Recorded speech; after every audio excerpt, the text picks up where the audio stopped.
Hola, bienvenidos a los encuentros Buenos sobre días. ecología y sustentabilidad sobre el Usumacinta. Hoy vamos a seguir con la plática flujos migratorios y fronteras líquidas. Les queremos recordar también que el programa sigue también a la 1 de la tarde con la última plática de nuestros encuentros, que se llama Souvenirs de un megaproyecto, y es principalmente sobre el controversial tema del Tren Maya. Pero hoy tenemos 4 invitades, y vamos a hablar sobre flujos migratorios y fronteras líquidas, ¿no?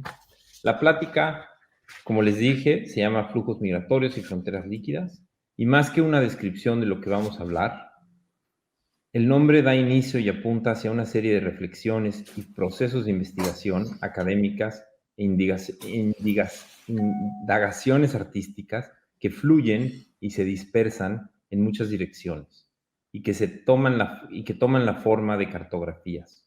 Algunas son líquidas, otras estéticas o espaciales, objetuales, hídricas, políticas, oficiales e ilegales.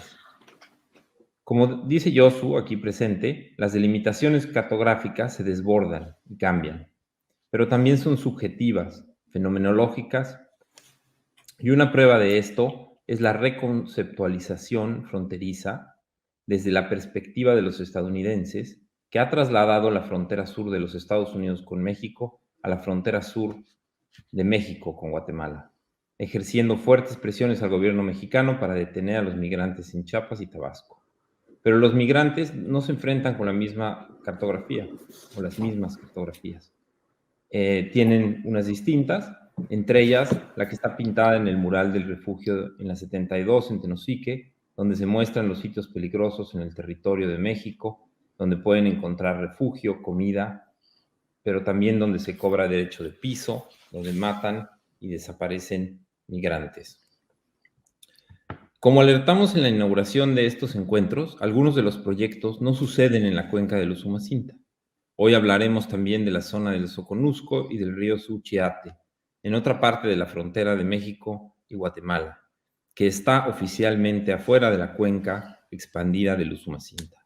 Pero insistimos, y mis palabras lo evidencian, cuando hablo de afuera, adentro y de espacios expandidos, los vínculos materiales que producen las cartografías se conectan tan lejos o tan cerca como queramos ver, tan lejos como la geología y la formación de los continentes, y tan cerca como los espacios de uso en la arquitectura y diseño alrededor de los puentes fronterizos, las balsas y los trenes que llevan migrantes, así como en la configuración del paisaje estético que surge a través de las relaciones materiales, de interacciones cotidianas con el territorio, como el transporte, el esparcimiento.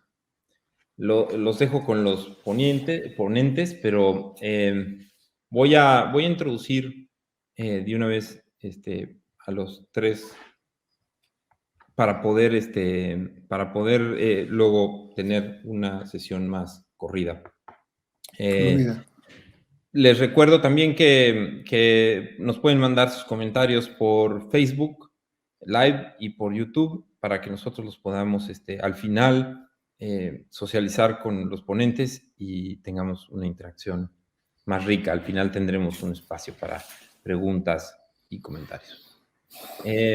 Empezaremos hoy con la presentación de Yosu Rodríguez, que fue director general de Estadística e Informática de la Semarnap, investigador asociado A del Centro Geo, se dedica a estudios de dinámicas de desarrollo territorial, particularmente en la región Usumacinta en México, desde hace más de una década, para la cual se han realizado diversos estudios apoyados por el CONACYT, CONABIO, los gobiernos de los estados de Chiapas y Tabasco y la CEPAL, entre otros. Finalmente, es cofundador de Red Room, red de investigadores de la región Usumacinta en México. Después seguiremos con la presentación de Tania Tovar y Juan Carlos Espinosa, que son parte de un colectivo Proyector, bueno, forman el colectivo Proyector.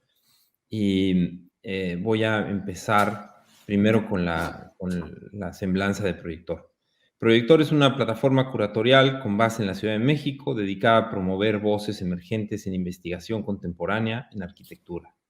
Proyector está comprometido con el fomento de nuevas estrategias y herramientas críticas, teóricas e históricas sobre asuntos espaciales.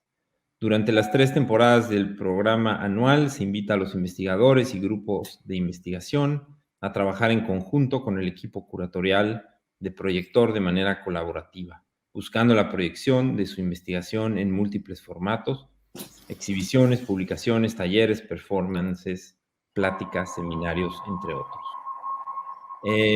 Voy a leer la semblanza de Tania Tovar, que es arquitecta, escritora y curadora, es cofundadora y directora de Proyector, una plataforma que es la que les describí ahora. Fue nombrada curadora del Pabellón de Arquitectura del Abierto Mexicano de Diseño 2019 y 2020. Anteriormente trabajó en el Canadian Center for Architecture en Montreal y en la Arthur Ross Architecture Gallery en Nueva York. Tania es arquitecta por la Universidad Nacional Autónoma de México y cuenta con una maestría en prácticas críticas, conceptuales y curatoriales en arquitectura de la Universidad de Columbia. Juan Carlos Espinosa es arquitecto, investigador y urbanista especializado en resiliencia y las formas reactivas en los entornos urbanos emergentes. Ha desarrollado su investigación y proyectos como investigador en el Institute for Urban Futures de la Universidad Concordia en Montreal, la Fundación Open Output de Nueva York y es director del Programa Federal de Rescate y director del Programa Investigador de Proyector, una plataforma curatorial que promueve la investigación en arquitectura. Juan Carlos es arquitecto y maestro en arquitectura y diseño por la Universidad Nacional Autónoma de México. Cuenta con una maestría en arquitectura y diseño urbano del Pratt Institute en Nueva York y actualmente es candidato a doctor en teoría y crítica en el programa de posgrado en arquitectura de la UNAM. Finalmente, voy a leer la semblanza de Mauricio Pablo Cervantes. Profesor investigador del Centro de Investigación en Ciencias de Información Geoespacial, Centro Geo, biólogo por la Facultad de Ciencias de la Universidad Nacional Autónoma de México, maestro en demografía y doctor en estudios de población por el Colegio de México. Ha impartido clases en la Facultad Latinoamericana de Ciencias Sociales México, la Universidad, la UNAM y el Centro Geo. Sus líneas de investigación son instituciones, desigualdad y apropiación diferencial del territorio y sus recursos naturales, estrategias familiares de vida y manejo comunitario de recursos naturales. Entonces, ahora vamos con Yosu.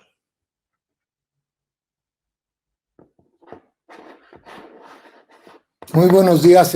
Agradezco muchísimo a Lisa y a Emilio y a todo el equipo de Entre Ríos por darme la oportunidad de expresarles algunas ideas con respecto a la formación del Usumacinta, que es lo que a mí me apasiona.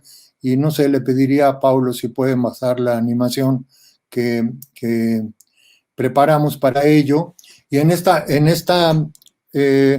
animación, que si puedes echar a andar, se ve desde hace unos 600 millones de años cómo se empezó a formar la Pangea y cómo se empezó a fluir. Ahorita estamos ya en el año 150 millones y en el año 65 millones empezamos a hacer un acercamiento hacia donde está la formación de donde va a surgir la cuenca del Usumacinta. Como ven, nos vamos acercando cada vez más en este fluido histórico. Y ya para cuando quedan 20 millones de años ya se ve casi la conformación, y justo 3 millones de años se junta el hemisferio norte con el hemisferio sur. Pablo, si pudiéramos pasar ahora al PDF. En este corredor, hace 3 millones de años, es la que sigue, vemos claramente, ¿sí está pasando? La que sigue, por favor. Ahí Se puede ver claramente en el cuadro de hasta la derecha donde dice actual. Sucedió hace 3 millones de años esa conexión, y esa conexión permitió que se hiciera el corredor biológico mesoamericano, se formó el océano Atlántico, con lo cual se generaron las corrientes del Golfo, y en el océano Pacífico las corrientes de Humboldt. Pudieron bajar los camélidos y los mamíferos del norte hacia el sur, y los anfibios y otro tipo de especies hacia el norte. Un verdadero corredor biológico. ¿Podemos pasar a la siguiente, por favor? Con eso vemos aquí que se conformó la cuenca geográfica.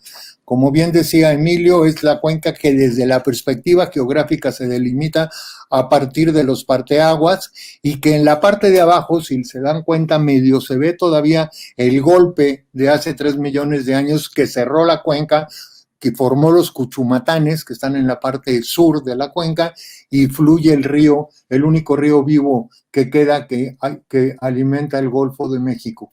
La que sigue, por favor. Los mayas hicieron su propia cuenca. Aquí vemos la parte del clásico maya, que curiosamente el preclásico estaba en el sur y el posclásico en la península, pero el clásico, que casi duró 1 milenio, fue en torno al río Usumacinta, que ven ustedes en amarillo, donde está la gran concentración de esa civilización, que en los números dicen que hubo entre 3 y 10 millones de personas que estuvieron ahí utilizando el río como lugar de transporte maravillosa. Podemos pasar a la siguiente para irnos rapidito. La siguiente lámina. Entonces, en 1579 llegaron ahí, se hizo este mapa que están viendo ustedes a petición del rey de España.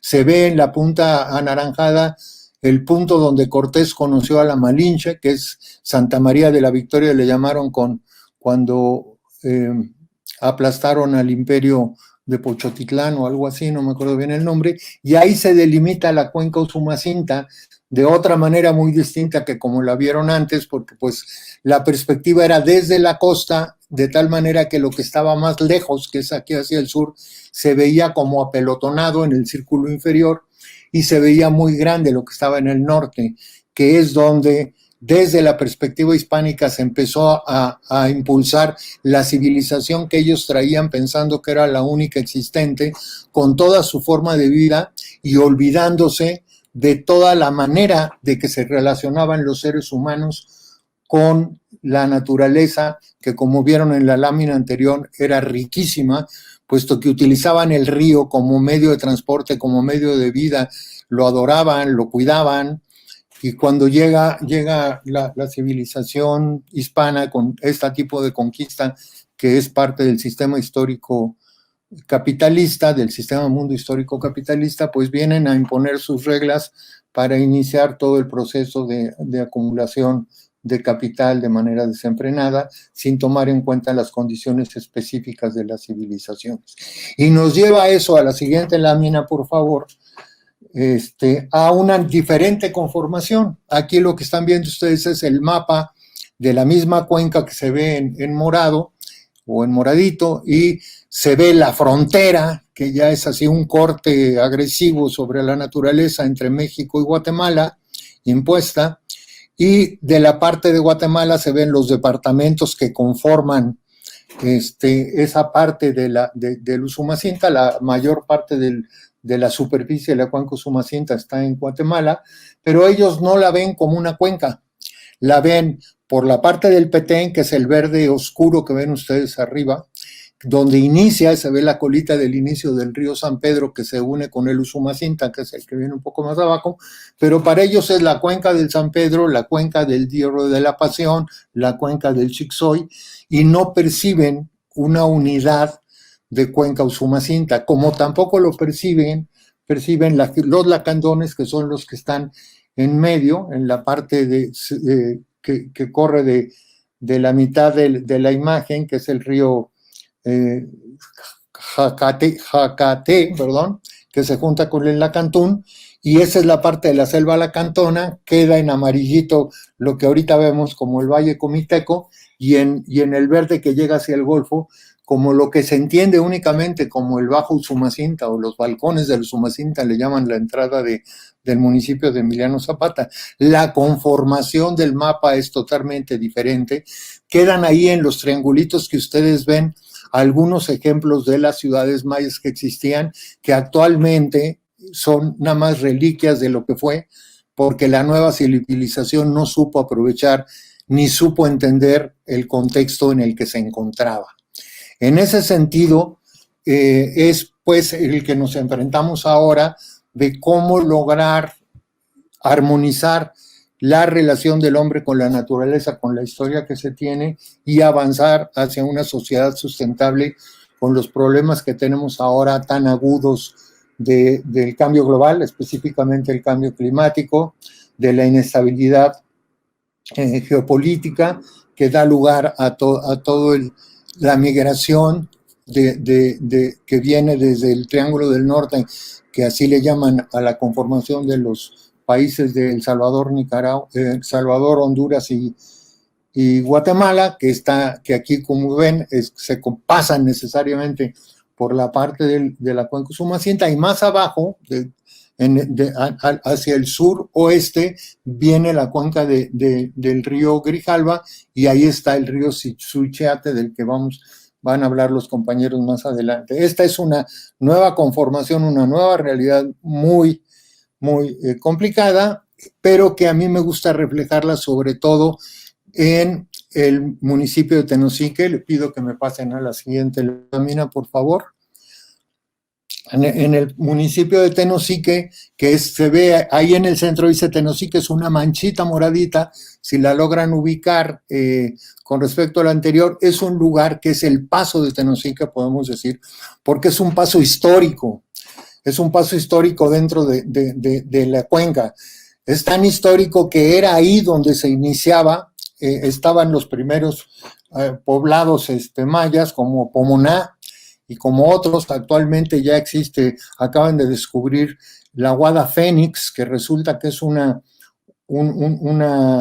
que está arribita de Tenosique, no en Tenosique, sino en Balancán, pero es una ciudad que es previa al clásico, y que tuvieron relaciones con los olmecas, y entonces hay toda una revolución de reinterpretación de cómo eran las relaciones a partir de Guada Fénix, que se descubrió en 2017, empezaron a verse los primeros imágenes de LIDAR, y de ahí empezaron a salir cuestiones. Bueno, Tenosique pues es por ahí el paso del robalo, por decirlo así. Ustedes saben, el robalo que tiene sexo masculino o de varón cuando sube el río, y de hembra cuando baja ya llena de robalitos, pasa por ahí, pasa por el río Usumacinta. El hecho que pasa el robalo significa que todavía está bien la cuenca relativamente, porque puede existir, pero también pasa todas los nutrientes que vienen desde Guatemala para conectar la selva lacandona, donde está la reserva de la biosfera, y baja hacia pantanos de Centla. Entonces también conecta la biodiversidad. Pero también fue por ahí por donde pasó Hernán Cortés para llegar a las Cibueras, las actuales Honduras, y cuenta la leyenda, no necesariamente certificada, aunque hay un monumento en Tenosique donde ahí se enterraron los restos del emperador Cuauhtémoc azteca. Es decir, también fue una línea de paso. Y actualmente, pues, aparte de que pasan esos nutrientes, aparte de que pasa el robalo, también pasan los migrantes. Por Tenosique entraron en el 2016, que es el único dato que tengo ahorita en mente, entraron del orden de 60,000 personas, y el 85% viniendo de Honduras, el regreso del paso de las Cibueras. La mayoría pasa por la parte de Tapachula y el Soconusco, que son sobre todo los que vienen de El Salvador y de Guatemala, y muchísimos de Guatemala de una manera que se llama migración circular. Y por ahí pasan los huracanes, por ahí pasan las inundaciones, por ahí pasa la sequía, es decir, es un sitio de paso, y actualmente por ahí se está impulsando de una manera intensa el programa Sembrando Vida, para darles un dato. Antes del 2018 había sembrados en agricultura en Tenosique 8,000 hectáreas. Ahora solo por Sembrando Vida hay 15,000 más. De tal manera que la gente ahí está teniendo muchas oportunidades de trabajo y lo están haciendo con métodos agroecológicos. Y también por ahí va a pasar el Tren Maya, que también puede ser una oportunidad muy importante si se hace bien.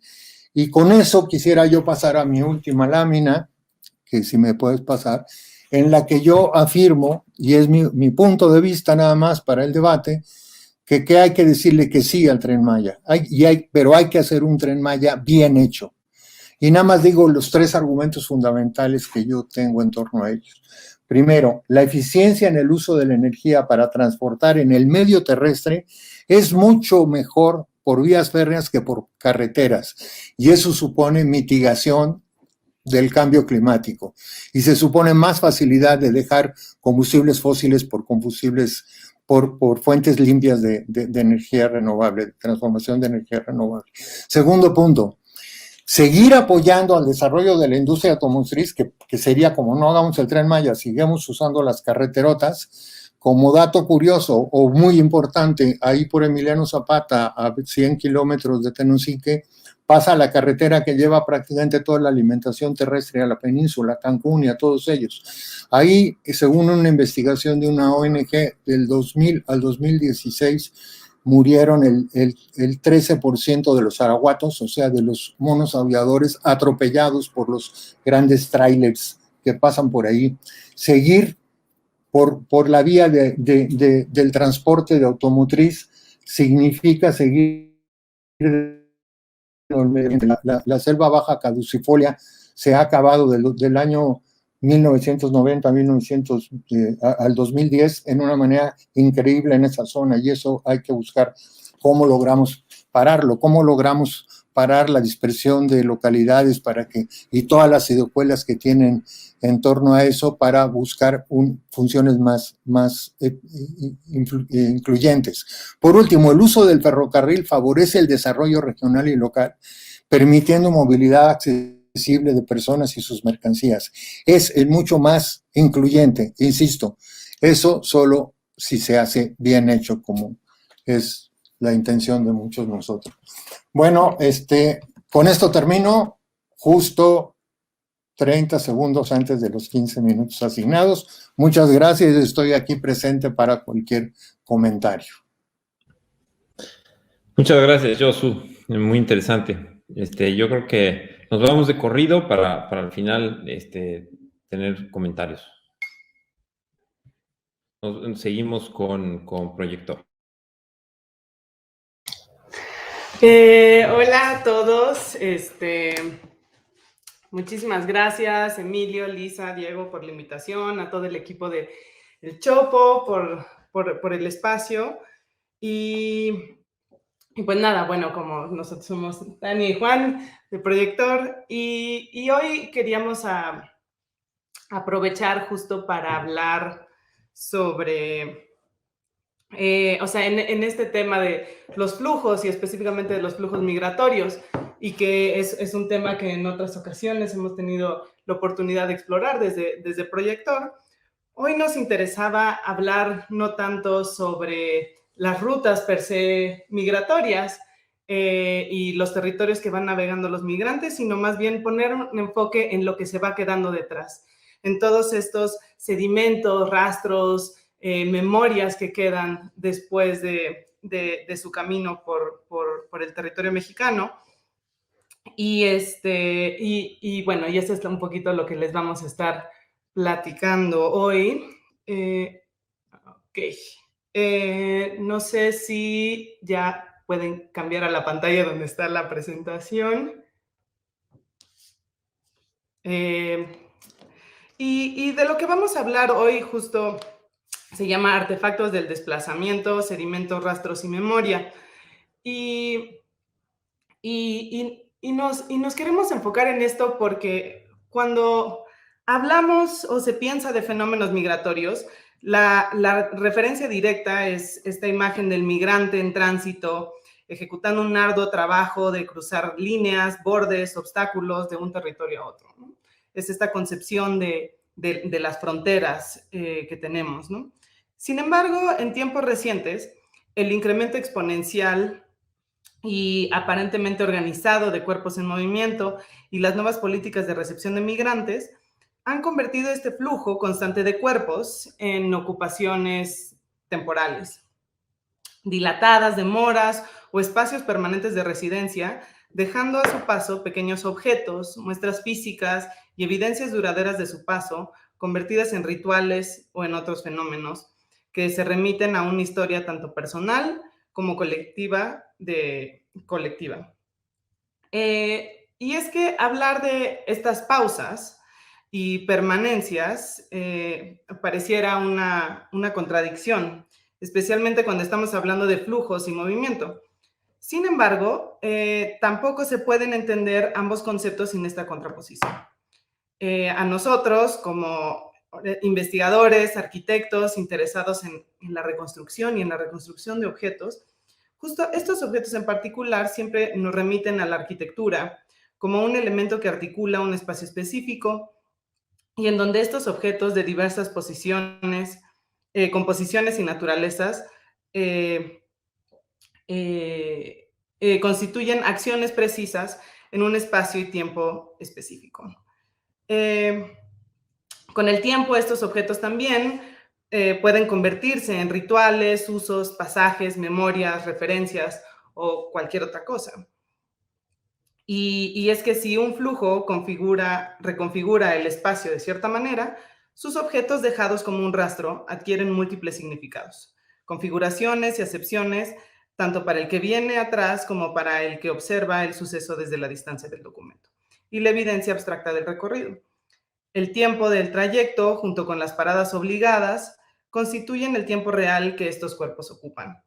Pero el verdadero límite de sus objetos, personales y arquitectónicos, legales o ilegales, visibles o invisibles. Y este pequeño proyecto que surge a través o a partir de esta invitación a hablar sobre flujos, que intitulamos Artefactos del Desplazamiento, busca establecer una lectura distinta de un fenómeno multidimensional como lo es el flujo de cuerpos, desde la investigación y el análisis.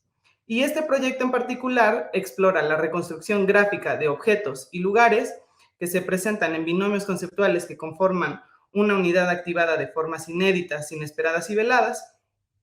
Y este trabajo de asociación conceptual y verificación factual se respalda en fuentes y archivos de distinta naturaleza y formato, dándole un peso específico y más bien diríamos central a la reconstrucción narrativa.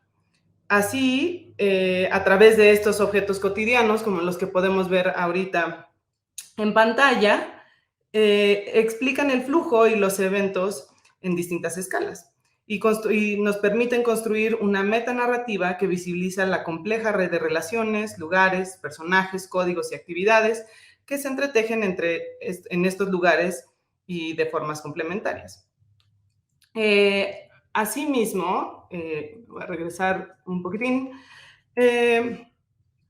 Este análisis espacio-temporal que constituye la demora nos permite espacializar por oposición el flujo de los cuerpos entendido como un sistema contenido en objetos complejos que establece un procedimiento de investigación sumamente específico. Este procedimiento nos sirve para revelar un panorama ampliado, integrado en el cruce de escalas, desde artefactos complejos que necesitan al cuerpo para activarse como dispositivos de identidad, que activan de alguna manera el cuerpo, como vemos aquí en la identificación utilizada en los albergues para migrantes, hasta las relaciones espaciales que se pueden construir desde el análisis de pequeños artículos de transacción, objetos diseñados y hasta infraestructuras físicas y políticas transnacionales, entre otros objetos de diferente naturaleza. Su variedad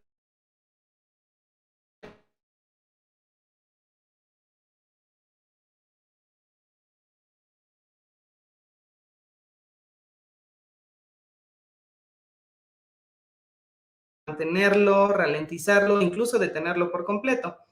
Y al reconstruir algunas de sus partes, podemos observar sus relaciones con lo institucional, con lo extraoficial, y que reconstruyen también la trayectoria de flujo y miden sus intensidades. Y esta inclusión de objetos, documentos, datos técnicos y otros elementos no arquitectónicos para la reconstrucción física de un evento particular pone de manifiesto las fuerzas intangibles que animan el avance del flujo de cuerpos y sus capacidades de adaptación al relacionarse con un contexto específico. Y mediante el análisis de algunos de los elementos que veremos ahorita, que aparentemente tienen poco que ver con el territorio, el espacio o el lugar específico en donde se emplazan se verifica que contienen una propia descripción y el diseño de toda su circunstancia. Entonces, hoy lo que queríamos presentar, hemos estado analizando varios de estos pequeños objetos y un poco ir destapando las historias y ir reconstruyendo los espacios a través de pequeños elementos dentro de estos objetos. Entonces, hoy vamos a hablar solamente de tres para poder mantenernos en tiempo. Y específicamente vamos a hablar de estos elementos que están relacionados al cruce de la frontera sur con México, específicamente el río Suchiate, y algunas de las relaciones que surgen a partir de estos cruces migratorios. Entonces, pues hoy estamos más interesados justo en estos rastros, estos objetos y cómo operan para poder entender a partir de ahí las distintas espacialidades y relaciones humanas que devienen de ellos, ¿no? Y como lo hemos organizado es justo a partir de un pareo entre un artefacto o un objeto y la relación espacio específico. En este caso se trata de la balsa para cruzar el río Suchiate y el mismo río y las distintas relaciones que tienen. No parece una frontera. En las dos orillas hay verdor y pájaros. Corre el mismo río y hacia el mismo lado. Se habla el mismo idioma. Ni la gente se puede distinguir entre ellos. Y hasta el puente es igualito en los dos extremos. Aquí hay de todo para todos. Aunque a ciertas horas, lo más difícil es agarrar una llanta en donde nos quepa todo. Pero no todo se puede en esta vida. Hoy me conformaré con y lo que estamos viendo aquí es justo el primero de nuestros objetos, que es esta balsa. Y lo que está muy interesante es ir comenzando a entender a partir de pequeños elementos, como podemos ver aquí, la nomenclatura, el número de embarcación, los colores con los que se marcan para entender los diferentes tipos de servicio, las tarimas que nos permiten entender como las dimensiones y los materiales que se traspasan, para poder ir entendiendo que estas balsas ocupan una parte central en el cruce o en las dinámicas de intercambio del cruce a lo largo del Suchiate. Y que solamente de entender que existen estos distintos giros o servicios como el cruce personal, colectivo, para carga de emergencia o como taxi, y que que están numeradas y que están además organizadas, pues podemos entender que justo, que forman parte de todo este sistema y que es un sistema además que opera sustituyendo el sistema institucional. Cuente Rodolfo Robles. Cientos de personas esperan aquí y allá para cruzar el río. El foco constante entre las dos fronteras que sucede por debajo y en un sentido se corresponde en intensidad y fuerza con el flujo del río Suchiate hacia el Pacífico, que se puede ver y sentir mientras está de pie en el medio del y abajo en los muelles. Su operación, un sistema local compartido por más de 50 años, y la facilidad con la que se puede pasar este río, lo convierte en uno de los bordes más porosos entre los límites de cualquier. Su tecnología, adaptada perfectamente a los usos, capacidades, economía e idiosincrasia de la zona, lo han convertido en un mecanismo permanente de intercambio y un símbolo extraoficial de cooperación entre los dos países.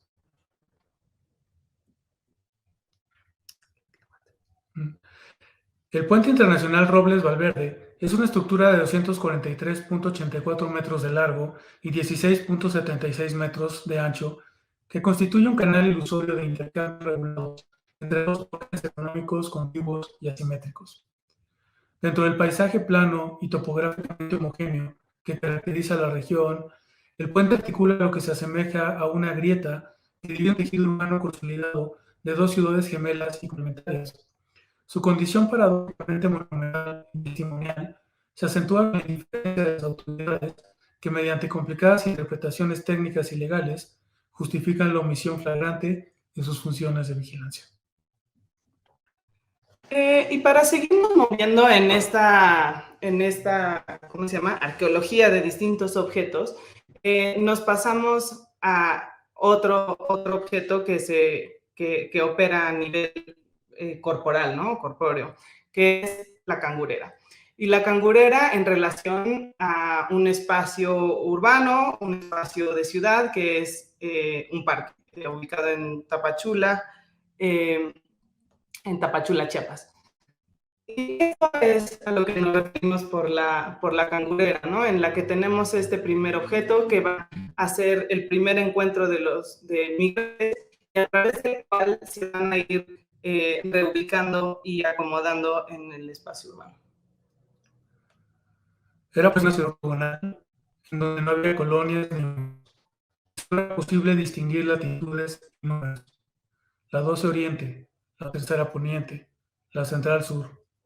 Sus aspiraciones de orden son más fuertes en su centro. El Parque Central, todas sus laureles en sincronía con las cuadras ortogonales que confluyen en él, replicándose en sus pisos de terrazo y recinto rectangular. Cada mañana, las desordenadas hordas de migrantes son organizadas en secuencias perfectas de bancas y espacios dispuestos para su procesamiento. Las cajas de los canguros, ya viniendo, anuncian la disposición del Estado para hablar con ellos y la posibilidad de un arreglo secreto, mientras la espera. Conocidos como canguritos, estos jóvenes guatemaltecos y hondureños son traídos a México para vender. Se rumora que su concesión para realizar esta actividad es controlada por sindicatos y organizaciones asociadas al crimen organizado de Tapachula. Muchos de ellos son también utilizados por contactos, mensajeros e informantes que suelen funcionar como intermediarios en el reclutamiento de jóvenes para los centros de prostitución en la ciudad.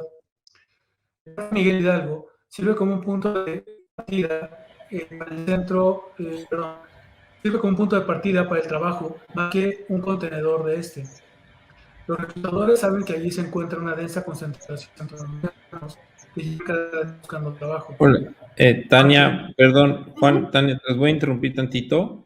Está fallando bastante su audio. Entonces nos sugieren si de repente pudieran apagar su cámara, quizá eso ayuda, o sea, nada más dejar el audio, ¿no?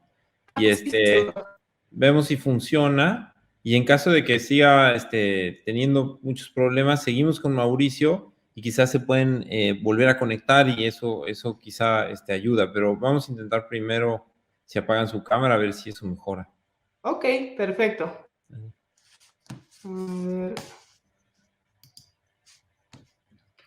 ¿Ahí nos escucha? Sí. Perfecto. El Parque Central Miguel Hidalgo sirve como un punto de partida para el trabajo. Hay que regresar a eso, perdón. Ya, gracias. El Parque Central Miguel Hidalgo sirve como un punto de partida para el trabajo, más que un contenedor de este. Los reclutadores saben que allí se encuentra una densa concentración de centroamericanos que llegan buscando trabajo. El parque es oficial para la contratación de trabajadores migrantes.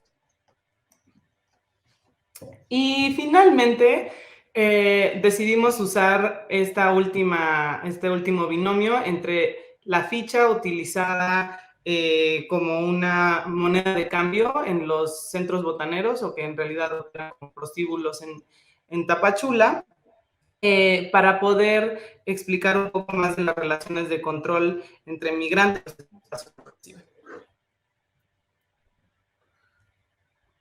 Entrar y salir de este microuniverso de luces neón es un sueño programado. Como pasa en todos los sueños cuando se cuentan, no recuerdo cuándo ni cómo empezó.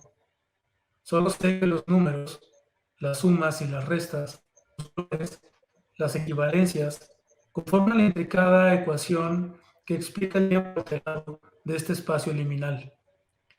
Los cuerpos se miden en unidades de turgencia y de cadencia, y las fichas se reparten mientras el dinero se guarda frente a la lasciva mirada de la codicia y la perenne mirada de la esperanza. El centro botanero. Algunas migrantes indocumentadas que se dedican a la prostitución, dado que este tipo de exposición las vuelve un potencial blanco para las autoridades. Conectadas por sus padrotes, optan por trabajar en bares cerrados, conocidos como centros botaneros, que abren a distintas horas en el día y la noche. Algunos de estos establecimientos tienen pequeños cuartos en el fondo que dan experiencias similares a las de un hotel a sus clientes. Y entonces lo que podemos aquí ver es cómo a partir de la pequeña ficha podemos entrar y comenzar a entender la operación de estos espacios, ¿no? Como la ficha como moneda de cambio está circunscrita a un espacio en particular donde estas chicas, estas mujeres, ¿cómo se llama? Tienen que pasar no solo sus horas de trabajo, sino también el resto de su tiempo. Entonces, porque estas monedas solo tienen un valor específico en un específico a ciertos momentos, ¿no? Entonces, podemos entender también como algunas de las configuraciones espaciales, en este caso la casa que se adapta como centro botanero y que después se adapta como bar y asimismo como un espacio para mantener a las trabajadoras, todo se comienza a poder a partir de la unidad que es la Tania, ficha. creo que todavía estamos con el mismo problema. Uy, Dios. ¿Qué hacemos? ¿Quieren intentar volverse a conectar al sistema o alguna cosa así? ¿Qué piensan? Sí, O cambiarnos de red. A ver, permítanme un momentito.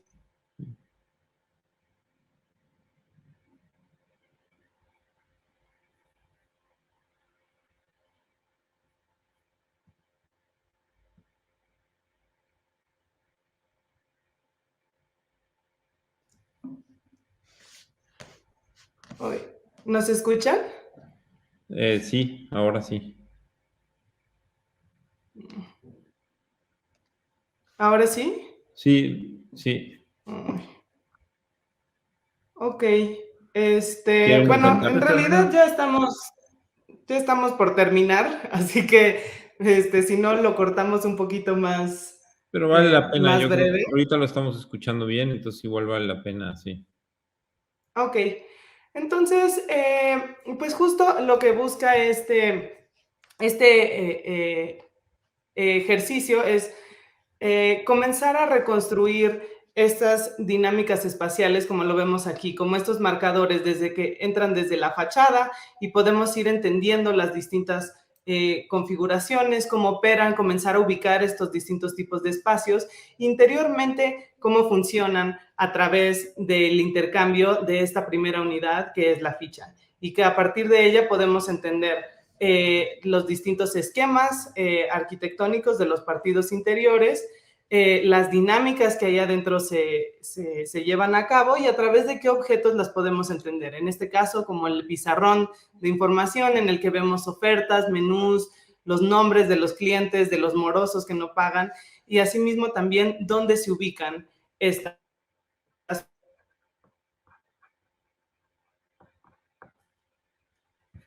Hola.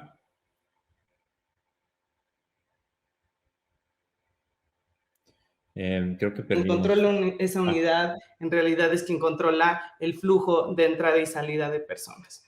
Y que esto además es a su vez un fenómeno que comienza a migrar también en una siguiente escala, a la escala urbana, estos lugares, al momento en el que comienzan a aparecer, también comienzan a generar zonas de tolerancia en la ciudad de Tapachula, que son zonas donde se normaliza y se legaliza hasta cierto punto las operaciones de estos tipos de espacios, ¿no?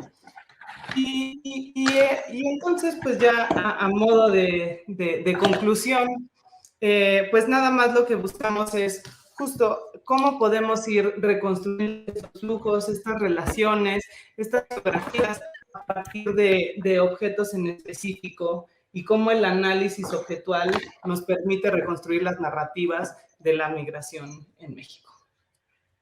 Muchas gracias. Muchas gracias a ustedes y seguimos con Mauricio antes de abrir un poco la discusión. Sí, muchas gracias. Si no se me escucha bien en algún momento, con toda confianza interrúpanme para poder mejorar un poco la señal. ¿Okay? Bueno, primero que nada, les quiero agradecer muchísimo la invitación a Lisa Blackmore y Emilio Chapela, y también al Museo del Chopo y a todo el equipo de trabajo que hicieron posible esta transmisión. Y bueno, el texto que hoy les voy a compartir se titula Trazos para reflexionar sobre las fronteras líquidas. El texto que hoy presento es resultado de la reelaboración de 2 trabajos previamente realizados. El primero de ellos fue una ponencia presentada en el Foro Fronteras Líquidas, organizado por Centro Geo y el Foundation. Y el segundo es una exposición fotográfica titulada Un paisaje fronterizo, cruces e itinerarios en la línea México-Guatemala, coordinado por el Laboratorio Audiovisual de Investigación Social del Instituto Mora. En este texto exploro de manera incipiente algunas ideas para tratar de dotar de contenido analítico la noción de fronteras líquidas. Eso es lo que voy a presentar ahora. Bueno, para Bauman, las características físicas de los líquidos son metáforas adecuadas para explicar la fase actual de la modernidad. De acuerdo con este autor, la fluidez es la cualidad de los líquidos y gases y se distingue de los sólidos por la escasa resistencia que ofrecen sus enlaces atómicos a ser separados. Esta cualidad hace que los líquidos, cuando son sometidos a tensiones, sufran continuos cambios de forma. Bauman señala que además de tomar en cuenta el comportamiento espacial, una adecuada descripción de los líquidos requiere incluir la dimensión temporal.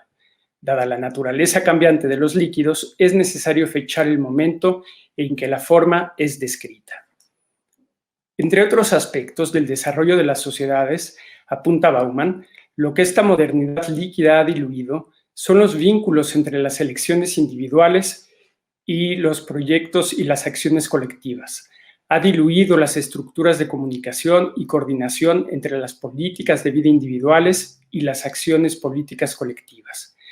Se han diluido las fuerzas que podrían mantener el tema del orden y del sistema dentro de la agenda política. De esa forma, la estructura sistémica se ha vuelto remota y la condición humana, en su estado líquido, se encuentra en profundo cambio, lo cual exige repensar, de acuerdo con este autor, los viejos conceptos y evaluar la pertinencia de revivirlos para reflexionar y aprender esta sociedad moderna. En este estatus se encuentra el concepto de frontera. Al respecto, Coffer apunta que este concepto es polisémico y no está claramente definido, y propone abandonar la visión homogénea y hegemónica de la unicidad de las fronteras. Pienso que para ello es importante primero reflexionar sobre el nacionalismo metodológico. De acuerdo con Llopis, esta perspectiva considera que existe una correspondencia entre sociedad, economía y Estado, y por lo tanto asume como unidad de análisis el Estado-nación y la sociedad nacional.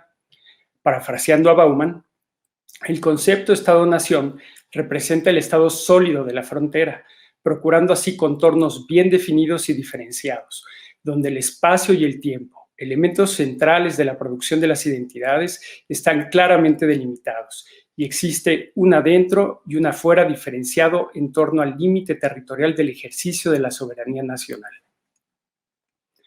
No obstante, Llopis apunta que las actuales fuerzas supranacionales, transnacionales y globales desbordan las fronteras y desafían el principio territorial en que se sostiene la idea del Estado moderno. Es decir, esas fuerzas diluyen la representación perenne y hegemónica de las fronteras que buscan limitar la interacción cosmopolita de individuos y comunidades. Retomando a Bauman, en su estado líquido, el Estado y la nación han tomado rumbos separados. Los contornos y las diferencias se han comenzado a diluir, así como el espacio y el tiempo y, por tanto, los principios de construcción identitarios. Así entonces, podemos decir que en su estado líquido, la frontera es un espacio de encuentros que genera nuevas sustancias y permite resignificar los territorios. Lo que en su estado sólido era diferencia y otredad, se transmuta en similitud e inclusión. En esta nueva sustancia, el espacio y el tiempo se construyen para producir nuevos significados, valores, identidades, culturas, territorialidades. Considero que para reforzar la representación de la frontera como espacio de encuentro, también es indispensable traer a la reflexión las escalas. Julieta Fuentes señala que como ente geográfico, la frontera está conformada por diversas escalas donde lo local, lo nacional y lo global confluyen e interactúan en una constante tensión. Considero que a escala nacional, retomando a Guisardi, una visión transnacional permitiría captar la interacción cosmopolitas entre actores a lo largo del país y situados a largas distancias de las zonas fronterizas. A una escala local o regional, una visión transfronteriza permitiría captar las interacciones entre actores que viven en las zonas aledañas a las delimitaciones internacionales y circulan a través de ellas con cierta frecuencia e intensidad.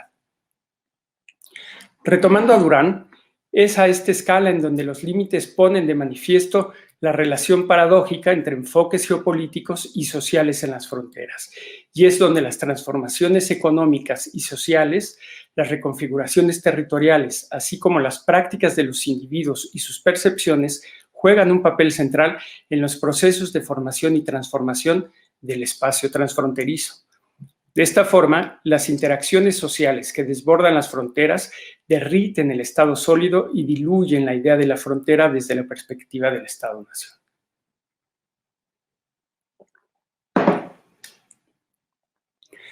Así entonces, teórica y metodológicamente es importante analizar la frontera sur desde sus particularidades. En tal sentido, Coffer nos invita a hacer una redefinición amplia sobre el concepto de frontera política a la luz de las realidades actuales, las herencias del pasado y la complejidad de los fenómenos transfronterizos observados actualmente en la región. Dada la naturaleza polisémica e indefinida de la frontera y la multiplicidad de fenómenos que convergen en ella, ¿es posible encontrar el estado sólido y líquido conviviendo en la misma frontera? ¿Con qué categorías analíticas estamos dotados para leer y diferenciar la frontera en su estado sólido y líquido? ¿Como cosa impuesta o sustancia nueva? ¿Como límite infranqueable o espacio para experimentar? ¿Como membrana que impide o favorece intercambios? Considero, por ejemplo, que la música contiene en su teoría las unidades conceptuales que permiten una lectura dinámica y flexible de las experiencias sociales. Permite deconstruir la organización espaciotemporal de las unidades que conforman y le dan sentido a la realidad, el sonido en este caso. En la lectura de un pentagrama podemos ver los dos rasgos fundamentales de la realidad, la clave y el compás. El primero marca la escala melódica indicando el espacio sobre el cual se organizan las notas y sus acordes de pertenencia. El compás, por su parte, es el cimiento de la organización temporal de las experiencias. La armonía, finalmente, le da a la música las herramientas analíticas que permiten interpretar diversas versiones de una misma realidad, aprender de manera estructurada historias diferenciadas y ensayar nuevas realidades. ¿Cómo pueden las ciencias sociales hacerse de una lectura plural de la frontera? ¿Cómo deconstruirla en sus particularidades y reconstruirla en nuevos significados? ¿Cuál puede ser la unidad de observación básica que permite captar cómo se integran los elementos constitutivos de las fronteras? ¿Cuáles son los límites y la utilidad analítica del uso de metáforas? ¿Cómo lo líquido, membrana y la música, cuál podría ser la utilidad del uso de metáforas como lo líquido, la membrana y la música para el análisis de las fronteras? Gilberto Jiménez da algunas luces sobre esas inquietudes. De acuerdo con este autor, son tres los elementos constitutivos de un territorio: la apropiación del espacio, el poder y la frontera. El espacio, de acuerdo con este autor, es una pantalla sobre la cual se proyectan las concepciones del mundo, un espacio de posibilidades. Representa la realidad material preexistente a todo conocimiento y a toda práctica. Por su parte, la apropiación es posible mediante la representación y el trabajo, las relaciones de fuerza inscritas en el campo del poder. Así, el territorio es resultado de la apropiación y valoración de un espacio determinado, y sus fronteras, como sugiere Alejandro Cervantes Carson, son un fenómeno consustancial a la apropiación del espacio. El concepto mismo de frontera es indispensable para la clasificación de diversos hechos sociales y en la medida en que estos se transforman, la frontera también lo hace. O las fronteras también lo hacen. Siguiendo a Gilberto Jiménez, la apropiación y valoración del territorio puede ser de carácter instrumental, funcional o simbólico expresivo. En su carácter instrumental se enfatiza la relación utilitaria con el espacio. El territorio responde a las necesidades económicas, sociales y políticas, como son la explotación económica o las ventajas geopolíticas. En su carácter simbólico expresivo, se destaca el papel del territorio como espacio de sedimentación simbólico-cultural, como objeto de inversiones estético-afectivas, como soporte de identidades. De ese modo, los territorios pueden ser considerados al mismo tiempo como medio de subsistencia, como fuente de recursos, como área geopolíticamente estratégica o bien como belleza natural, entorno ecológico y objeto de apego afectivo. De esta forma, Gilberto Jiménez apunta a la multiplicidad de representaciones que se pueden hacer de los territorios y sus fronteras. Jiménez avanza el concepto de geosímbolo, término acuñado por la geografía cultural, y lo propone como herramienta analítica que sintetiza el carácter objetivo y subjetivo de los elementos constitutivos del territorio y sus fronteras. El geosímbolo es la huella, las impresiones y representaciones de la sociedad en el espacio. Es una expresión del carácter utilitario y valorativo asociado al proceso de apropiación. De acuerdo con Benamezón, el geosímbolo es un lugar, un itinerario, una extensión o un accidente geográfico que por razones políticas, religiosas y culturales revisten a los ojos de ciertos pueblos o grupos sociales una dimensión simbólica. ¿Cómo hacer operativo el concepto de geosímbolo? La propuesta que hago es emplear el paisaje como geosímbolo para descomponer los signos y valores de las impresiones históricas, culturales, ambientales y del trabajo en el espacio. De construir el territorio para analizar cómo se integra la frontera al paisaje, en dónde vemos continuidades y dónde disrupciones, cuáles son los rasgos paisajísticos que hacen emerger las fronteras y cómo se expresan. Para tratar de dar respuesta a estas preguntas, en 2018 hice una lectura del paisaje de la División Internacional entre Guatemala y México en la región del Soconusco, en el río Suchiate. Digo lectura porque apunto a la construcción del paisaje como lenguaje, como símbolo codificado que ha sido expuesto para su interpretación, como un libro, una pintura, una imagen, una partitura. Al recuperar el carácter simbólico expresivo del paisaje, también quiero subrayar la importancia de recuperar la dimensión estética de los fenómenos sociales. Este trabajo, entonces, tuvo por objetivo analizar cómo se integra la frontera al paisaje y cómo se expresa. La lectura del paisaje es entendida como la lectura de los elementos físicos, ecológicos y humanos del límite internacional entre Guatemala y México. Las imágenes que voy a mostrar fueron captadas por el Laboratorio Audiovisual de Investigación Social del Instituto Mora y es resultado del proyecto titulado Región Transfronteriza México-Guatemala, Dimensión Regional y Bases para su Desarrollo Integral, financiado por CONACYT.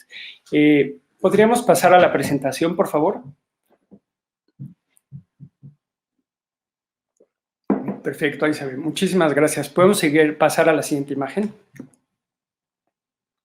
Muy bien. Esta imagen está ubicada en la desembocadura del río Suchiate, en el Océano Pacífico.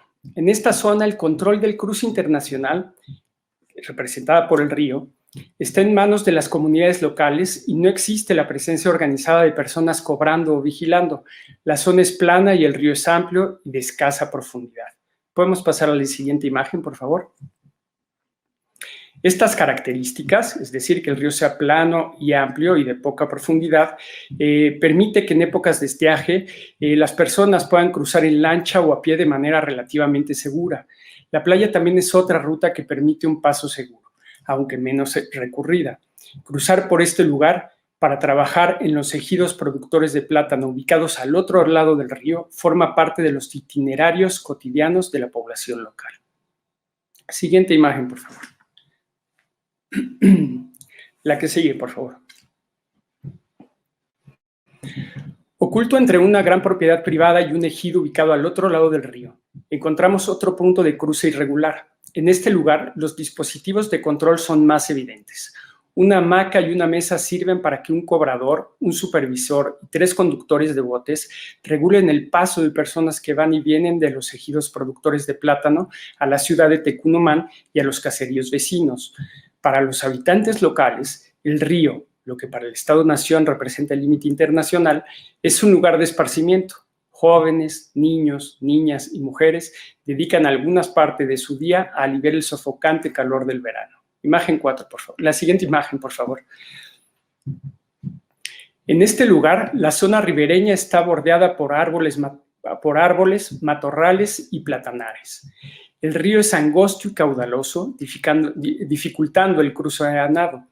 En una apología al movimiento, estos elementos hacen de las lanchas un instrumento necesario para que bicicletas, motocicletas y personas circulen sobre la escorrentía del agua.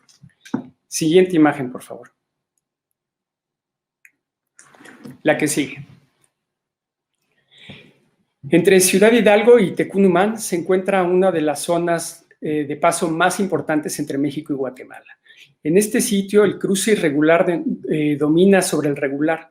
A escasos 400 metros del puente internacional, se conforma una zona de cruce irregular de personas y mercancías en las llamadas cámaras.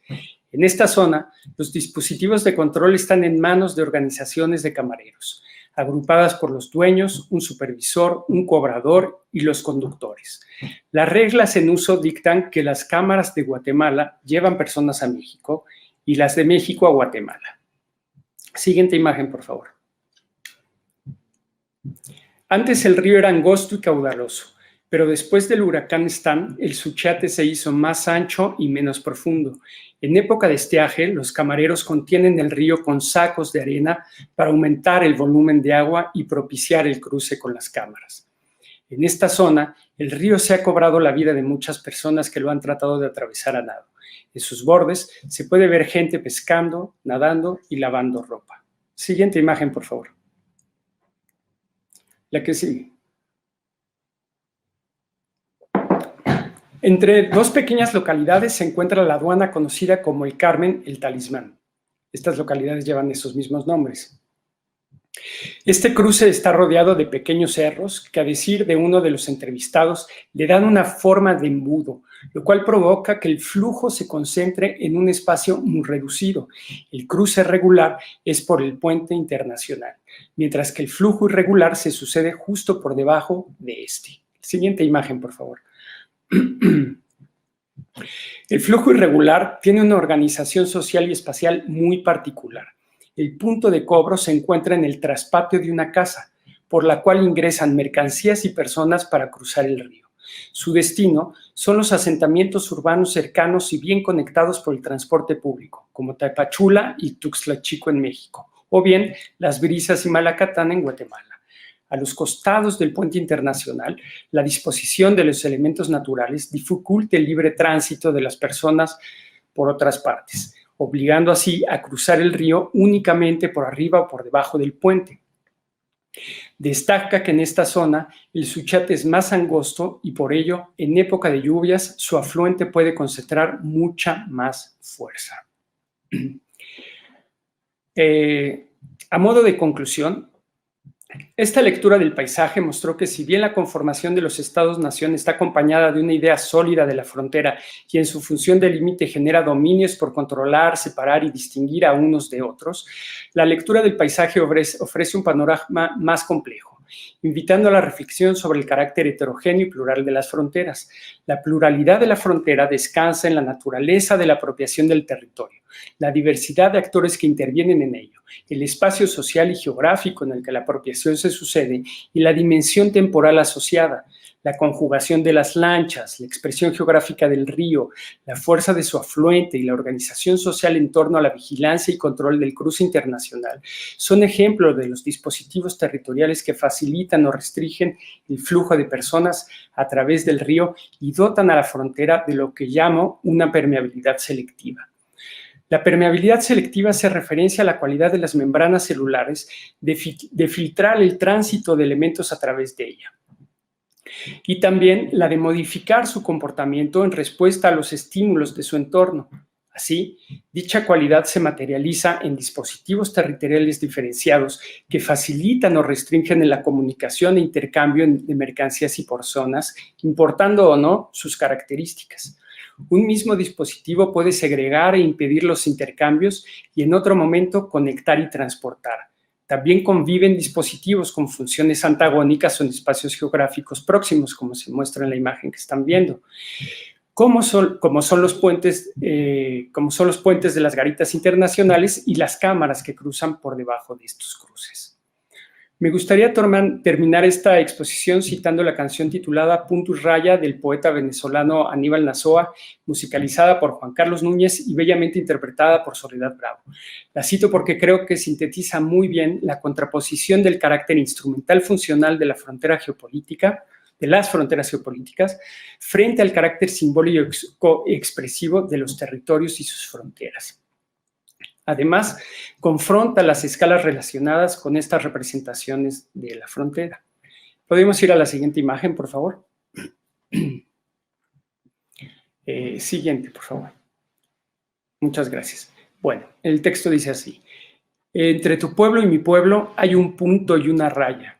La raya dice no hay paso y el punto vía cerrada. Y así entre pueblos y naciones, raya punto, punto y raya. Con tantas rayas y puntos, el mapa es un telegrama. Siguiente imagen, por favor. Caminando por el mundo se ven ríos y montañas, se ven selvas y desiertos, pero ni puntos ni rayas, porque esas cosas no existen, sino que fueron trazadas, para que mi hambre y la tuya estén siempre separadas.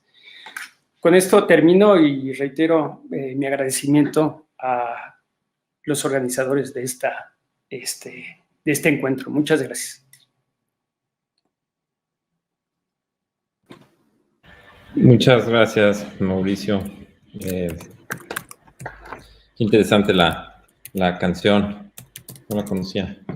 Bueno, pues yo creo que nos gustará primero tener una discusión entre nosotros. Seguramente tendrán algo que responder a los demás. Yo tengo algunas notas que puedo compartir. No sé si quieren que empecemos por así, a menos de que tengan algo muy concreto que dirigir hacia alguno de los demás.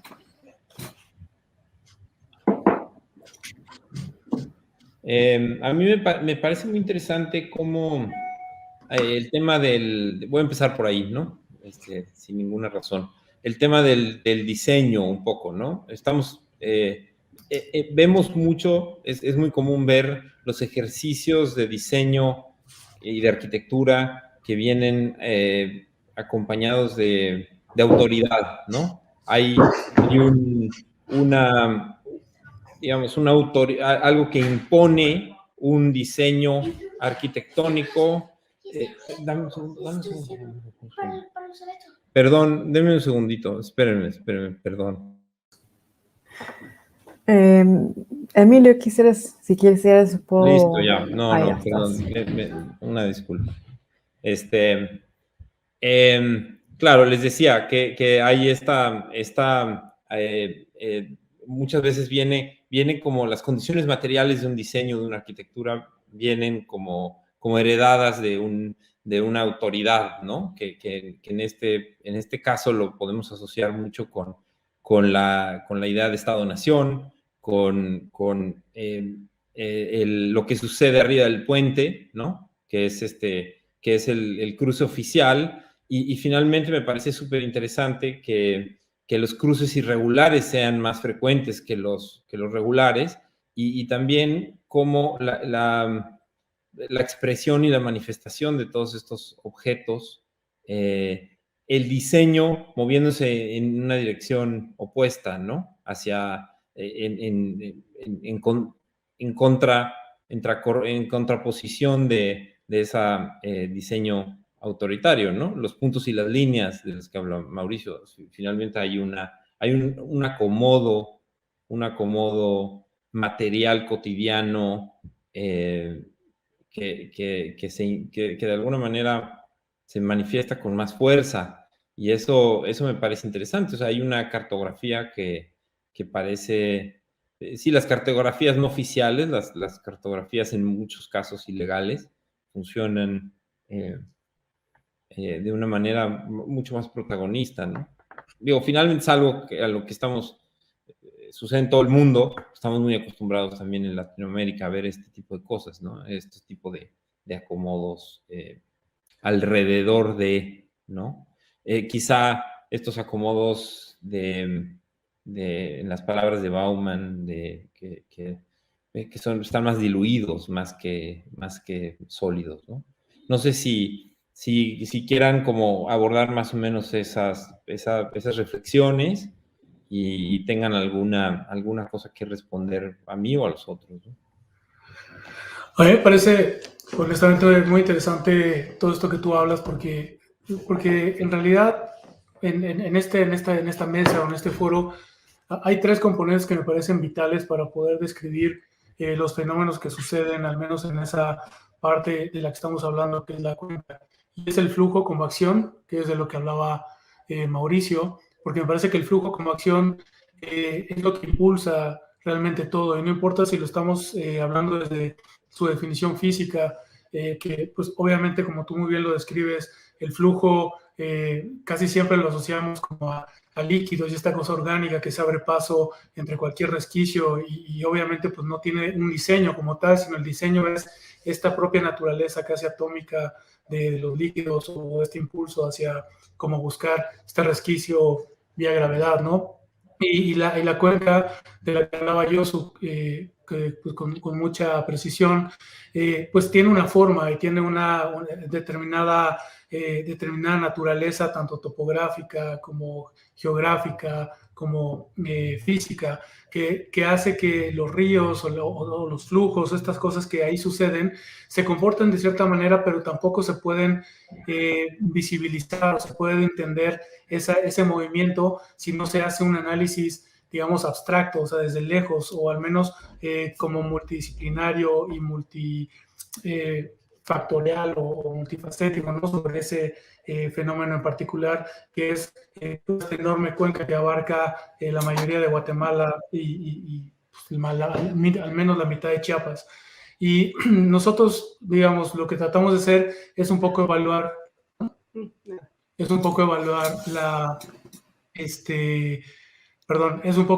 la parte de la resistencia, o sea, lo físico, y en ese sentido a nosotros nos interesaba esta confluencia del flujo físico que implicaba un río importante como este Suchiate, con este flujo del que tanto se ha hablado de migrantes y de cuerpos, y qué sucedía cuando estos dos flujos, por ejemplo, se encuentran o se intersectan, o de alguna manera el territorio o la misma condición social o geográfica lo empieza a tratar de detener o ralentizar, ¿no? Y entonces cuando empiezan a suceder estos fenómenos de diseño que particularmente a nosotros nos interesaron, porque requieren de cierto ingenio, requieren de cierta circunstancia para que existan.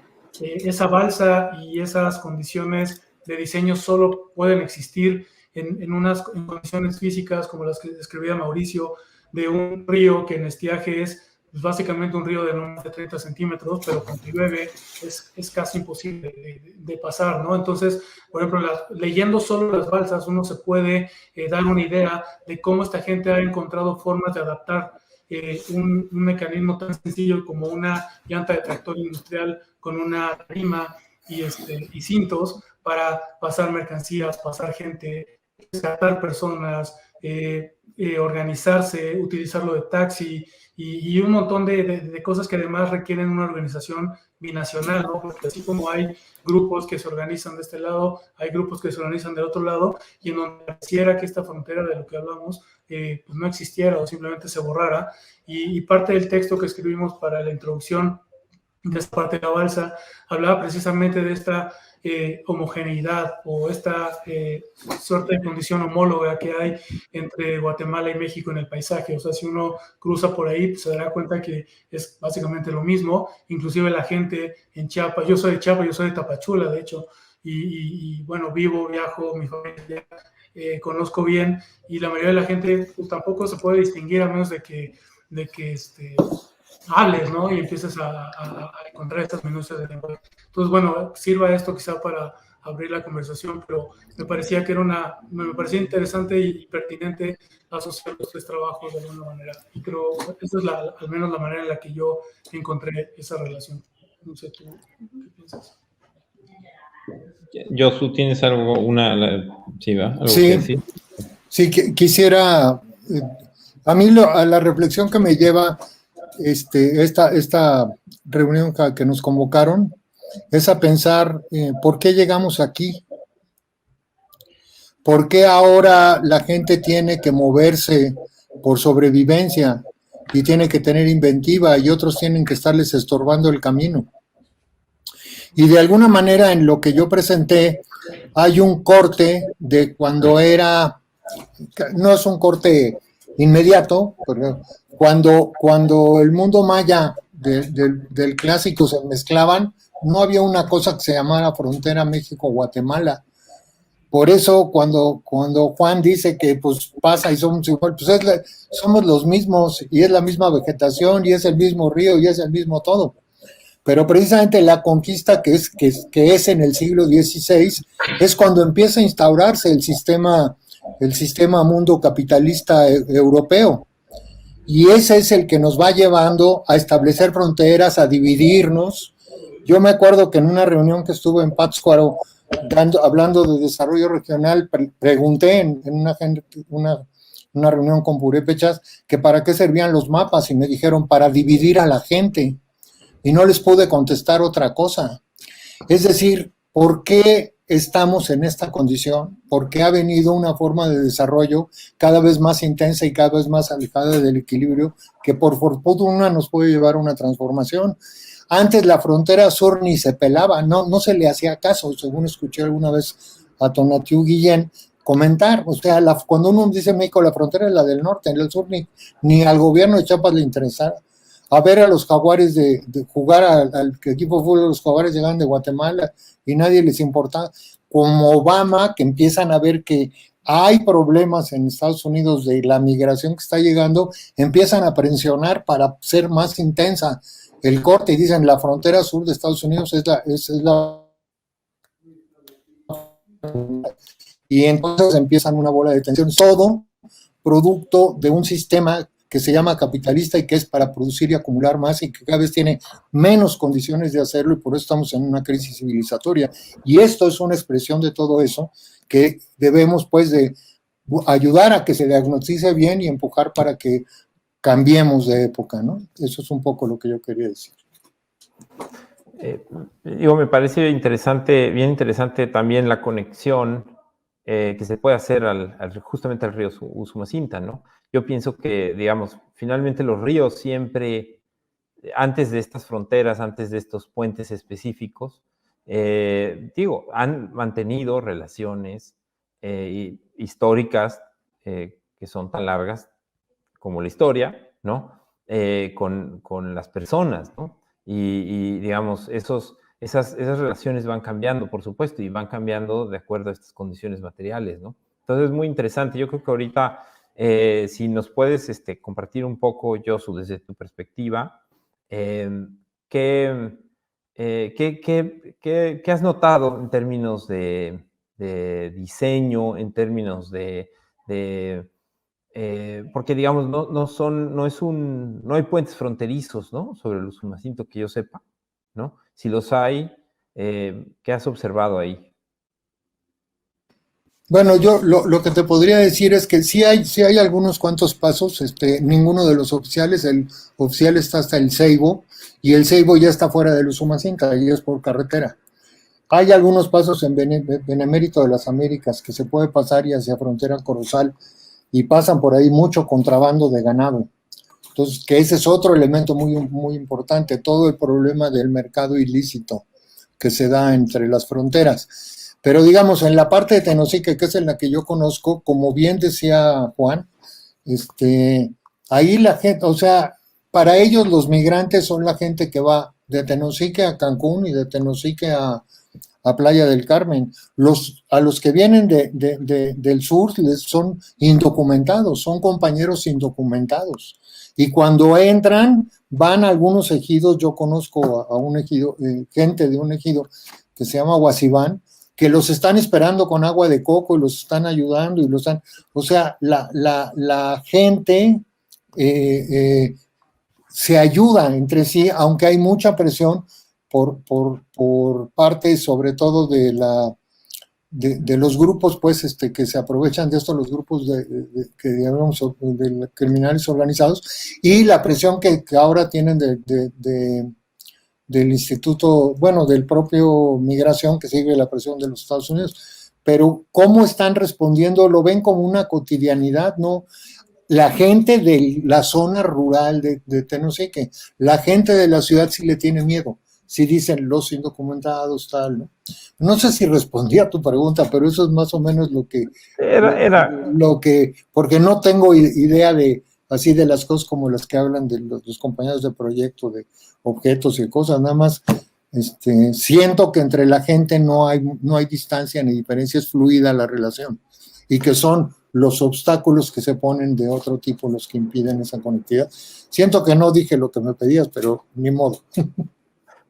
No, quizá tampoco fui claro, pero era una respuesta como a contextualizar quizá en Tenosique, en el Usumacinta, finalmente, como lo que hemos platicado, y me parece interesante cómo justo la condición, por ejemplo, de indocumentados se da al cruzar esta frontera que es una línea, ¿no? Y digamos, eso me parece que también conecta mucho con algunos de los documentos que nos enseñaron en Proyector, ¿no?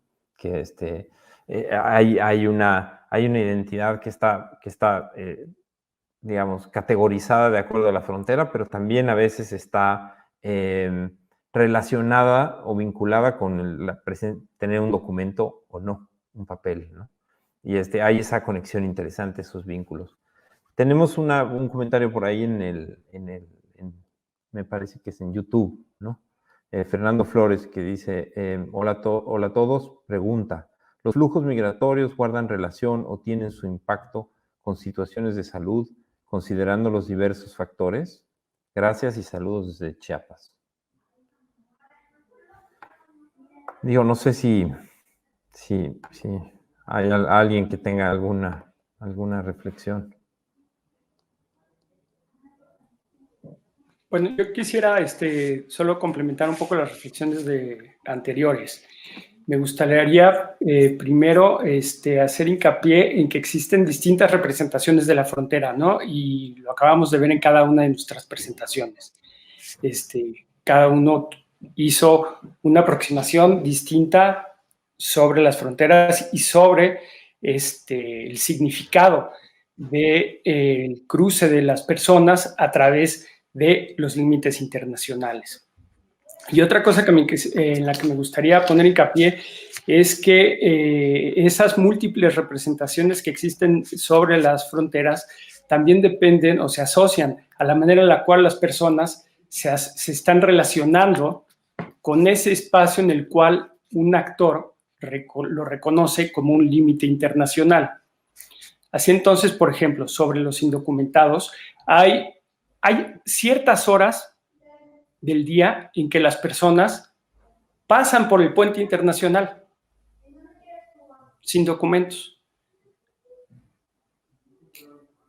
Y entonces ahí uno diría, esa persona puede ser considerada indocumentada en el momento en que haya alguien supervisando que cumpla con esos requerimientos, pero cuando pasas por un lugar en el que no hay nadie que lo esté supervisando simplemente es un puente que conecta, como en una de las imágenes que mostré, se podría leer una ciudad que está unida por un puente, no como dos ciudades que están en dos países completamente distintas. Esta persona cruzó a esa hora y conectó. Ese movimiento conectó a una ciudad con la otra, a la cual fue a trabajar y no tuvo necesidad de presentar ningún documento porque no había nadie pendiente de pedírselo, ¿no? Entonces, bueno, eso por una parte. Ahora, respecto al tema de la salud, ahí a mí me gustaría retomar un poco de la información que pude recabar en trabajo de campo en esta zona. Uno de los grandes problemas que enfrenta el río Suchiate y en general, y también Sumacinta, pero no, de otra manera se expresa, son los problemas de contaminación. Las grandes empresas agroindustriales están vertiendo una cantidad infame de pesticidas y agroquímicos en los ríos. Eso está provocando, obviamente, que la fauna esté desapareciendo y, por lo tanto, también los recursos naturales para que las personas puedan sobrevivir y aprovecharlos para su sobrevivencia, ¿no?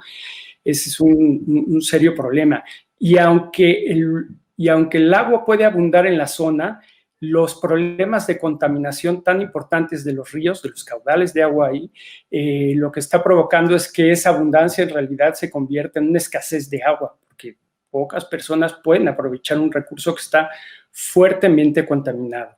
Otro elemento también muy importante que está sucediendo es que las grandes plantaciones de palma de aceite y de plátanos en Guatemala están provocando la desviación de algunos cauces del río para poder abastecer de agua a estos monocultivos, y eso está dejando sin agua a varias de las comunidades de Guatemala que dependen de esos caudales para poder satisfacer sus necesidades cotidianas. Entonces, ahí hay un punto también muy importante a tener en cuenta respecto a cómo se están insertando las fuerzas transnacionales en los cambios territoriales que se están sucediendo en esta zona y cómo eso podría estar afectando también la movilidad de las personas a través del río, que en algún momento para el Estado-Nación es un límite internacional, pero las personas que están ahí simplemente es un río que conecta un lugar en el que están y con otro lugar al que suelen ir todos los días. Con eso quiero terminar mi Yo creo que te invitan a seguir hablando, porque hay otra pregunta para ti. Okay. Y me gustaría, preguntan, que Mauricio profundizara en el paisaje como geosímbolo y si hay trabajos previos que relacionen el paisaje urbano con este concepto. Bueno, yo no he encontrado trabajos que relacionen el paisaje urbano con el geosímbolo. Habría que hacer un rastreo serio para ver si están. Entonces, la persona que me pregunta, le invitaría a hacer esa búsqueda. Seguramente es probable que aparezca algo, ¿no? Sobre este término. Ahora, el geosímbolo tiene un elemento que a mí me parece muy atractivo, que es que permite ligar en un mismo análisis la expresión material de los hechos sociales, de los fenómenos sociales, pero también la expresión simbólica de estos hechos sociales, ¿no? De esa manera, uno puede abordar el geosímbolo tanto por la expresión material de un puente, un río, una montaña, ¿no? Pero también lo puede abordar desde cómo las personas están leyendo, viviendo, experimentando ese espacio material. Y ahí es donde a mí me parece que es muy enriquecedor, muy atractiva este concepto para poder hacer este tipo de análisis, es decir, poderlo captar desde una perspectiva que podría ser desde muy cuantitativa, pero también nos permite entrar desde una perspectiva muy cualitativa. En el caso que yo presenté, en realidad, el que está haciendo la lectura de ese espacio, de ese río, de esos lugares donde donde yo capté que había un cruce de personas a través del río, pues soy yo el que está haciendo la lectura de ese espacio, pero también te permitiría poder platicar con las personas y saber cómo es que ellos están interpretando ese espacio. No lo presenté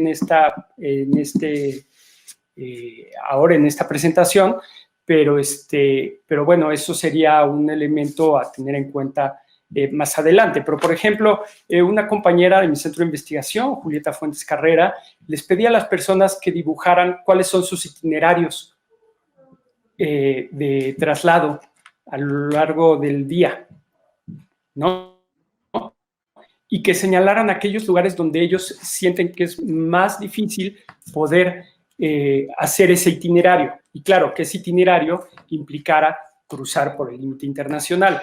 Y algo de lo que ella captaba es que los lugares que ellos representan como más difíciles para poder cruzar no era el río, no eran los puentes internacionales, no era este límite internacional infranqueable para el Estado-Nación, eran otros lugares completamente.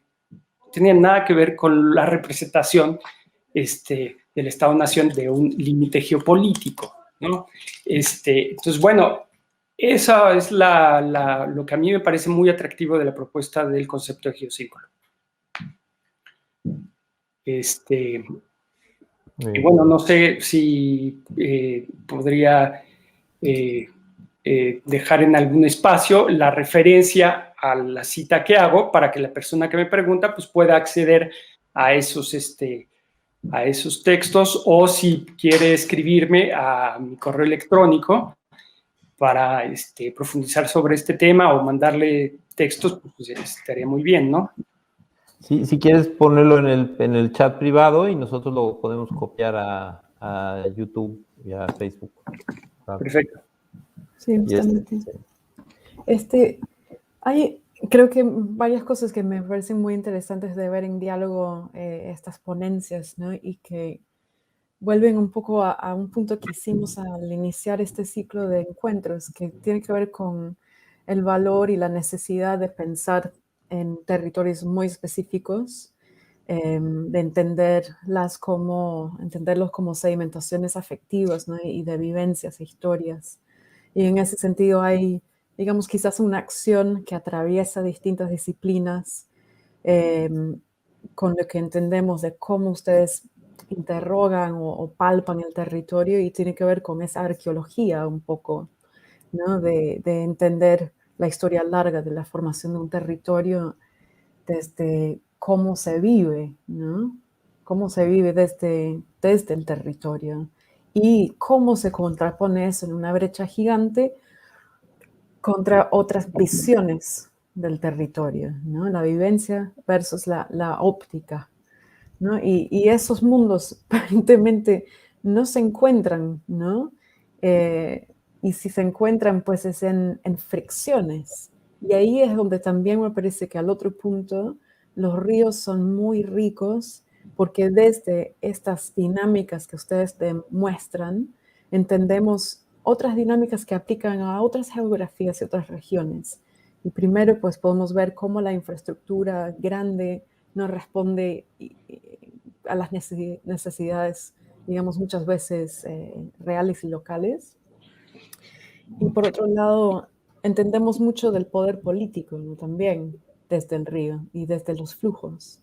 Y Mauricio habló un poco de, ¿no?, la modernidad líquida y la noción de Bauman de una disolución de sistemas. Me hace pensar también en cómo Deleuze y Guattari hablan de un poder hidráulico, ¿no? Como inherente al Estado-Nación. O sea, el Estado-Nación está ahí para canalizar ciertos flujos, ¿no?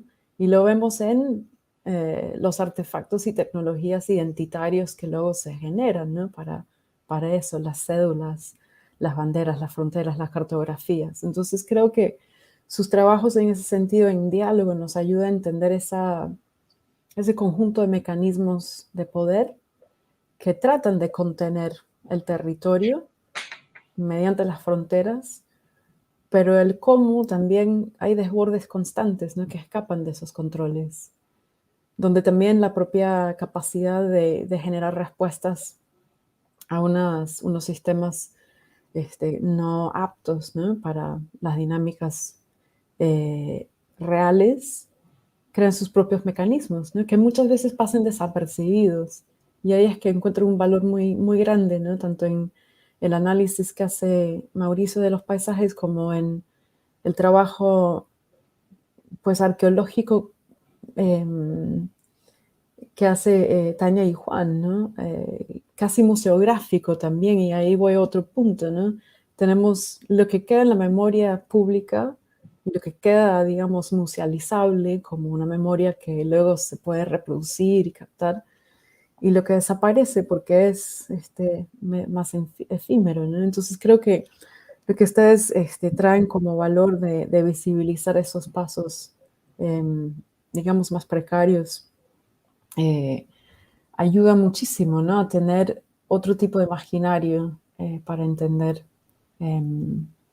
esos escapes a esos poderes hidráulicos, digamos. Así que pues eso va a tener mucho que ver con lo que vemos en la siguiente sesión también, que va a puntualizar justamente el caso del Tren Maya, ¿no?, en términos de esa aparente dicotomía entre una perspectiva desde arriba hacia abajo de planes y unas respuestas y reacciones hacia esos planes que se gestionan desde el territorio donde se vivirían los impactos de eso. Entonces ahí, pues, invitarles a que hilemos estas reflexiones para la siguiente sesión también.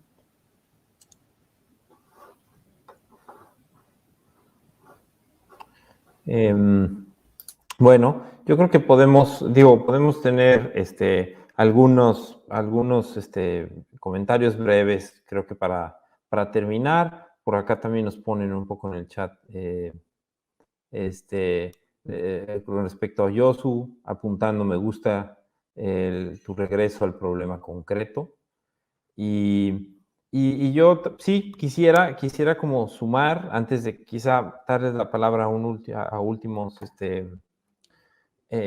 comentarios para cerrar. Me gusta mucho pensar también en lo que puede aportar la idea de flujos y de liquidez, pero no solo en su capacidad de metáfora, ¿no?, sino en la capacidad de entender ritmos concretos y específicos con los que nos vinculamos con el territorio, ¿no? Porque muchas veces se puede quedar en el terreno, uno se puede quedar en el terreno de la representación, y me parece que ahí es donde el arte tiene mucho potencial. Ahora lo decía Lisa, en cómo nos relacionamos afectivamente con el territorio, ¿no? Cómo la frontera no solo es polirepresentacional, sino también tiene una dimensión múltiple en lo afectivo, en lo cotidiano, en lo material, ¿no? Entonces, parece que es un buen enredo, y pues, fue muy interesante escuchar la aproximación de cada uno de ustedes a eso. Y no sé si quisieran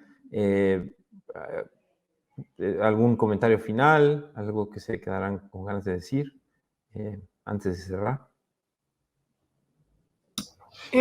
No, quizás después de lo que hemos estado platicando, es justo cómo el río en realidad actúa como ese primer, ni siquiera es en realidad un filtro, sino más bien como que deja pasar para ir comenzando a desarrollar todos estos otros flujos que no solamente son del agua, ¿no?, sino flujos de cuerpos, flujos económicos, como bien decía Lisa, ¿no? O sea, ya no estamos suscritos en realidad a los sistemas de control de la nación, ¿no?, sino en realidad estamos, O sea, en estas nuevas dinámicas que se generan a partir de esta primera entrada de cuerpos a través del río, en realidad comenzamos a estar supeditados a otro tipo de sistemas de control que son totalmente separados, ¿no? Y entonces entender cómo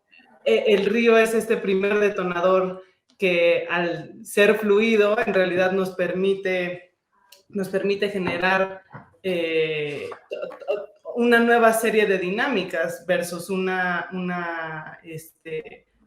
frontera más sólida, como la podríamos ver en nuestra frontera norte con Estados Unidos, ¿no? Que en ese momento cambia totalmente la dinámica, cambian las operaciones, y entonces que estemos hablando de toda esta serie de fenómenos que son, entre comillas, no regulados, pues nos da mucha idea de, en realidad, qué es lo que está generando el hecho de que nuestra frontera sur esté delimitada por un río o por algo tan poroso y permeable como la que tenemos, ¿no? Entonces, se vuelve muy interesante irlo entendiendo desde su configuración geográfica, pasando por las dinámicas de cruce hasta los como nuevas dinámicas después del cruce, ¿no? Y creo que entenderlo en las distintas escalas, pues es un ejercicio muy interesante y muy lindo.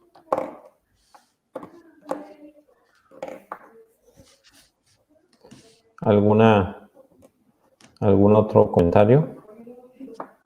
Muy bien. Bueno, pues sí, me parece que eso además cierra muy bien el tema de las escalas. Me parece que hemos hablado de las escalas a lo largo de los encuentros y hoy se presentó con mucha claridad una escala de macro-micro, ¿no? Pero que de repente, también como los flujos y con la complejidad de la que estamos hablando, pues casi como lo micro se voltea para adentro, ¿no? Y nos devuelve a lo macro y entonces empieza a volverse, se enreda, ¿no? No solo el espacio, porque hay vínculos que se plantean, se vinculan con el pasado, muy lejanos, con condiciones del espacio en el pasado, y otras, y que a su vez proyectan hacia el futuro, ¿no? O sea, es un enredo de escalas espaciotemporales, quizá, ¿no? Bueno, creo que vamos a terminar aquí, nos pasamos algunos cuantos minutitos, pero quisiera agradecer nuevamente al Museo del Chopo por estos encuentros y invitarlos a la siguiente sesión a la 1:00 p.m, hora de México, hoy, Souvenirs de un megaproyecto, con el poeta Pedro Uc, la doctora Violeta Núñez y el artista visual y escritor Eduardo Avaroa, que van a hablar sobre el proyecto del Tren Maya. Ojalá nos puedan acompañar a la 1:00. Y me parece que van a darles una encuesta, una pequeña encuesta, que si nos pueden contestar sería excelente, ¿no? Muchas gracias a los ponentes. Disfrutamos mucho sus intervenciones. Muchas gracias por la invitación. Muchas gracias. Super. Bye. Chao.